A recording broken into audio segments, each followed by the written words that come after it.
On this edition of Shelby This Week, a warning to drivers. What some drivers are doing to avoid the construction on M59 that could cost them a hefty fine. And a high-speed chase.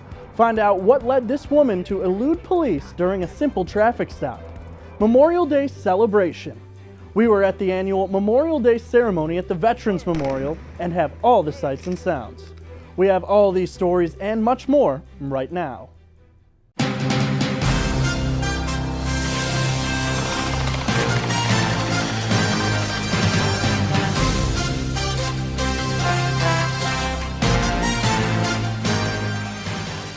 A 41-year-old woman is responsible for leading police on a high-speed chase last week. Stacy Nixon was pulled over Thursday while dropping her son off at Eisenhower High School. She asked police if her son could get out of the car so he wouldn't be late for school, to which the officer said okay. As soon as he left the car, she tore off away from police. She drove into a nearby neighborhood at a high speed, so police terminated the pursuit. But after a few minutes, she pulled right back out in front of police, where they again followed her at a high speed. But because of that high speed, they had to terminate the pursuit again. Her phone was later pinged at a Walmart superstore, where she was apprehended outside. She was charged with fleeing police, driving on a suspended license, and operating an unregistered vehicle. She is due back in court June 12th. Shelby Township had its annual Memorial Day ceremony at the Veterans Memorial. Our Andrew Shelsky was on hand and has all of the sights and sounds from a great ceremony. The 2017 Shelby Township Memorial Day ceremony attracted a substantial number of people to the Veterans Memorial site. Welcome everyone to the Shelby Township Memorial Day ceremony here on Sunday, May 28th, and I thank you for being here today. And dear friends, thank you for joining us as we gather to celebrate freedom, to honor those who defend it for us, and to stand together as a nation under one sovereign God who reigns for all eternity. Father, we come before Thee at this moment, on this sacred, hallowed ground, where we honor more than 25 fallen heroes who have given and paid the ultimate price for our freedom.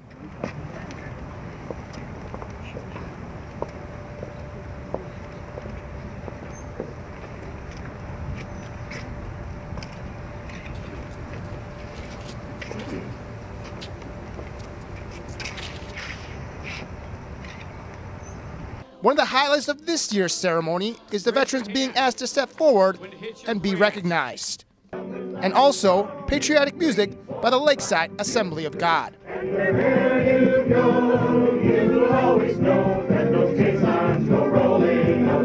Ceremony went fantastic as always. It is growing and growing. There's a lot of people here today honoring Memorial Day and what Memorial Day means. The loss of life, to preserve our life here, and just hope we don't have to lose anymore, but that's hard to say for the future. The weather was very great. The speakers, World War II vets.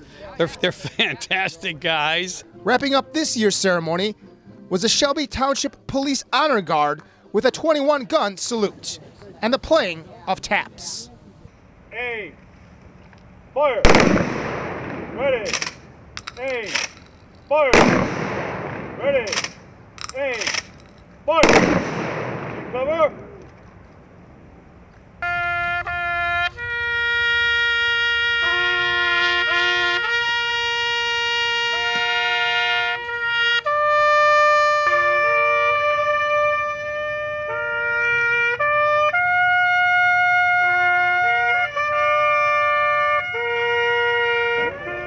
Mother Nature cooperated this year, and it was a great day to honor our fallen heroes. For Shelby This Week, I am Andrew Shelsky.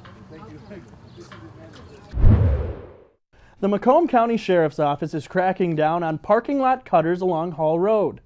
The Sheriff's Office says cutting could cost you a lot more than a few minutes you saved. Right now, any driver who cuts through a privately owned parking lot could face a $125 fine. That includes cutting through any private driveway or business lot. The sheriff's office says this rule has always been in place, but now they will be strictly enforcing it. If you drive along Hall Road, you know how busy it's been. Right now, M59 is undergoing a massive $60 million reconstruction project. The project won't be completed until the end of 2018. The vacant Ewell Elementary School is set to be transformed into a church. The Township approved a land use application to make the building a Coptic Orthodox church. Right now, the church has about 45 families from all over Metro Detroit.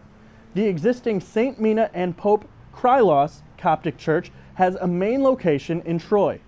Ewell Elementary was one of 4 schools closed by Utica Community Schools in 2010. The building has been vacant ever since. Ewell Elementary is 57,000 square feet and is located at 23 Mile and Shelby Road. There are no plans to change the exterior of the building as of now. It is unclear when remodeling could begin. Spring is in full swing, leaves are turning green, and temperatures are rising, which means one thing. It's time. It's time to plant. Spring, it's right. It's like right now. George Papadelis, owner of Telly's Greenhouse, welcomes this busy time of year. And with a few preparations, the gardening season will bring benefits all year round. It begins with basic prep to revitalize your soil. No matter where you're going to plant, whether it's a vegetable garden or a flower garden, the first thing you want to do is check the soil. Make sure you've got decent soil to start with. If you're planting in clay, you want to amend with organic matter. If you're planting in sand, you probably want to amend with organic matter. If you're working in window boxes or containers, you want to be using potting soil, a good commercial potting soil. This is potting soil. This is what you want to be using in your window boxes, your patio planters, any container. It's commercial potting soil. It's pH balanced, it's got a wetting agent. Prepping the soil is essential. Proper soil allows water to enter the ground efficiently. In addition, soil provides plants the required nutrients to allow them to grow and produce healthy fruits, vegetables, and flowers. Next up, another important factor. The second thing you want to think about is whether or not the location has sun or shade.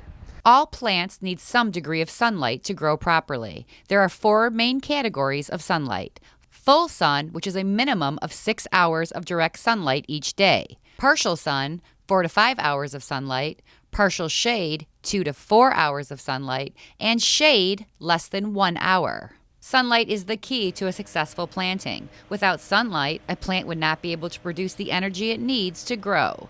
George offers an additional helpful tip. Feed them, especially whether you have good soil or not, additional food, whether it's a water-soluble fertilizer or a time-release fertilizer that you sprinkle on the soil surface or an organic fertilizer that you can sprinkle on the soil surface, any of that would work to feed your plants and get them going. I would argue that if you're for a vegetable or herb garden, you definitely want to stick with organic fertilizers. And don't forget the mulch. Yeah, mulch will help reduce the necessity for water, as much water, keep the weeds down, and it's attractive. And we really like aged pine bark. Sound advice to keep it simple this planting season by following just a couple of steps. If you have the right plant in the right place and it's a blooming plant, it should bloom all summer long. It'll bloom more, typically in more sun. It'll bloom more if it's a healthy plant that's being fed. If you have any questions at all or just need a little gardening 101, there are plenty of experts to help you at Telly's Greenhouse located on 24 Mile Road. For Shelby This Week, I'm Stacy Sansatera. Still ahead on Shelby This Week, military honored. The Township Municipal Building has a new plaque honoring active military members. And playoff lacrosse. Eisenhower girls and boys were in action as the playoffs come to a close. Next. Hi, I'm Matt Signorello, Lieutenant Inspector with the Shelby Township Fire Prevention Division. I'm here today to discuss escape planning. When it comes to escape planning, it's always wise to plan ahead. If a fire breaks out in your home, you may only have a few seconds to get out safely. Make sure everyone in the home knows where to go. First, make a home escape plan. It can be as simple as a family conversation. Always know at least 2 ways to get out of a room. Teach your children to escape on their own and to practice fire drills as a group. It is a good idea to keep doors closed, especially at night and especially with children. When it comes time to get out of your home, designate a meeting place, typically at the end of the driveway near a mailbox or a tree. If the alarm sounds, get out and stay out. Never go back in for anything. That's what the fire department is for. If the conditions are smoky, get low and go. Call the fire department as soon as you get outside. Implement your plan today and stay safe.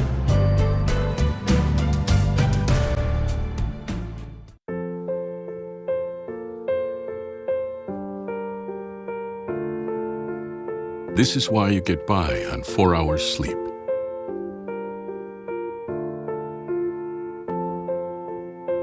Why you took a second job. This is why you taught yourself how to fix the plumbing and spend hours juggling the bills.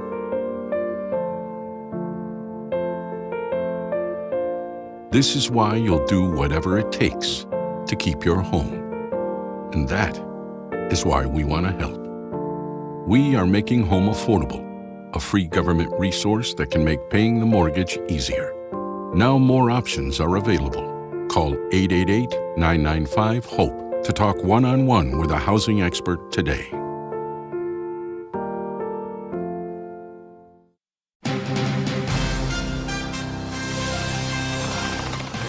Shelby Township has improved its wall honoring local military families. It's called the Military Wall of Honor. You may have seen it right outside the township boardroom. Veteran Coordinator Phil Randazzo and Deputy Clerk Brian Fairbrother have been busy improving the way the wall looks. A new plaque has been installed to thank Shelby Township residents for their service. The original plaque used construction paper to say Wall of Honor, but now this plaque is engraved and made of wood. Randazzo said he's glad to see the township is honoring veterans the right way.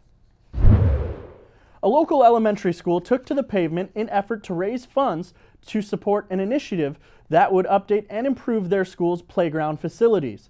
And despite the rain, the staff and students made things happen. Arthur Schenk has more. For the past 5 years, students at Montford Elementary have reached out to help their community by collecting donations for local charitable groups with their Magic Maker Run.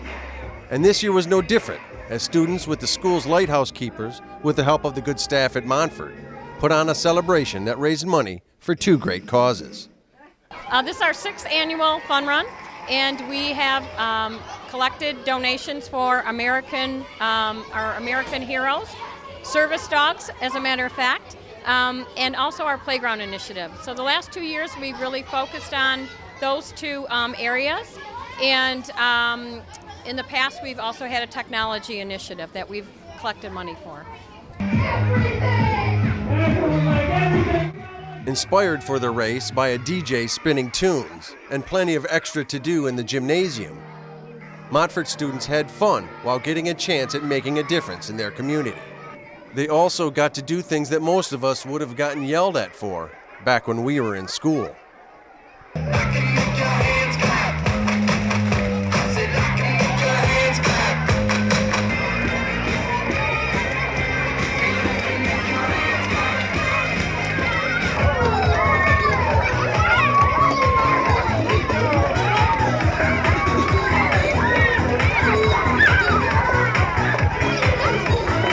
Well, I have to say, in all my years of going into schools, I've never heard such a library that was so loud and seen so many kids running in the hall. That was the first time that it's been that loud, I can assure you. This is the first year we've had to have it inside because of the weather. So we always improvise, didn't want to cancel because the students were so excited. So we're glad that we could continue on in our fundraising.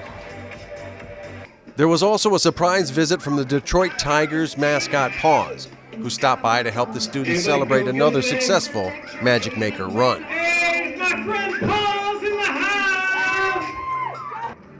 Typically in prior years, the students at Montford Elementary have raised between $5,000 and $6,000, with half going to a charitable organization and the other half to a school initiative of their choice. Not a bad chunk of change for charity, just from running through the halls of Montford Elementary. For Shelby This Week, I'm Arthur Schenk. Both the Eisenhower girls and boys lacrosse teams qualified for the second round of pre-regional action. We have highlights from last week's playoff matchups. Pre-regional girls lacrosse. Eisenhower taking on Birmingham United from Barney Swinehard Field. Pulling down a hat trick for the Eagles was Addie Burry.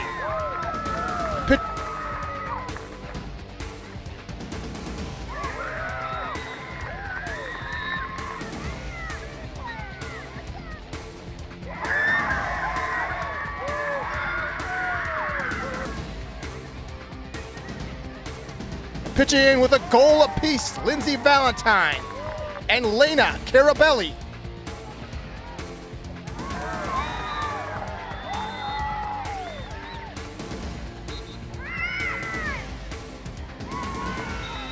On the other side of the ball, Grace Murray, Julie Dunnigan, and Shannon Stubbs, all with a hat trick for the Birmingham United Maples.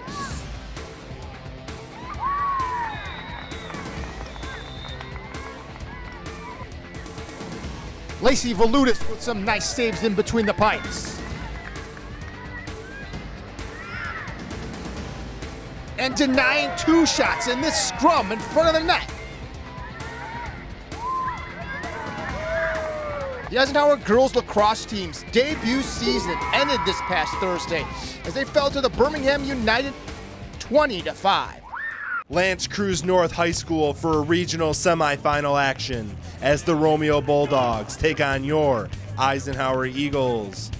Eisenhower would open up the scoring as Dominic Fornari finds his way into the zone and rips a one-hopper past the goalie, putting the Eagles up 1-0. But Romeo would quickly respond as Thomas Gardner picks up the rebound and finds the back of the net, tying the game at 1.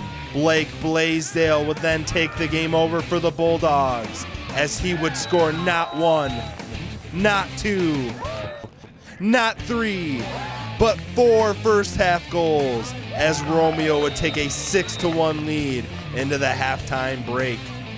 It would only be more of the same in the second half as Blaisdell would score his 5th and 6th goals of the game, giving the Bulldogs an 8-1 lead. But the Eagles would not go down without a fight as Jax Eggert rips one to the back of the net. And Nick Sutton would follow it up with a goal of his own to bring Eisenhower back within 5. But the Bulldogs would prove to be too much for the Eagles as they would continue to flex their muscles in the second half, notching 3 more goals in the final minutes of the third quarter. And Romeo would finally go on to win by a final score of 11-4, advancing on to the regional final. Anglers ages 15 years old or younger are invited to Shelby Township's annual Fishing Derby. The Fishing Derby is set for June 10th from 10 a.m. to 1 p.m. at Heritage Garden Lake. That's just behind the Township's municipal building. The Fishing Derby is free for kids up to age 15. Participants must bring their own equipment and bait. This year's prizes include rod and reel combos, tackle boxes, and other fishing-related items. For more information, you can call the Township's Parks and Recreation Department, and they have a ton of other events going on this summer, so be sure to check them out. And that does it for this edition of Shelby This Week. You can watch us online all the time on our Facebook page. Just search Shelby TV. We will leave you now with more scenes from the Shelby Township Memorial Day ceremony. Thanks for watching.